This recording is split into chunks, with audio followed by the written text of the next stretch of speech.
اے پیغمبر صلی اللہ علیہ وآلہ وسلم، اپنے پروردگار عالی شان کے نام کی تسبیح کرو، جس نے انسان کو بنایا، پھر اس کے اعضاء کو درست کیا، اور جس نے اس کا اندازہ ٹھہرایا، پھر اس کو رستہ بتایا، اور جس نے چارہ اگایا، پھر اس کو سیاہ رنگ کا کوڑا کر دیا۔ اے نبی صلی اللہ علیہ وآلہ وسلم، ہم تمہیں پڑھا دیں گے، پھر تم فراموش نہ کرو گے، مگر جو اللہ چاہے۔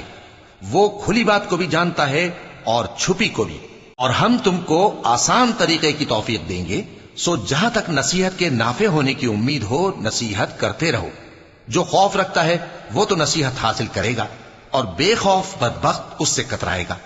جو بڑی تیز آگ میں داخل ہوگا، پھر وہاں نہ مرے گا اور نہ جیے گا۔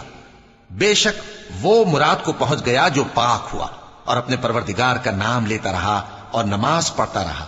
بات یہ ہے کہ تم لوگ تو دنیا کی زندگی کو ترجیح دیتے ہو، حالانکہ آخرت بہت بہتر اور ہمیشہ باقی رہنے والی ہے۔ یہی بات پہلے صحیفوں میں بھی درج ہے، یعنی ابراہیم اور موسیٰ کے صحیفوں میں۔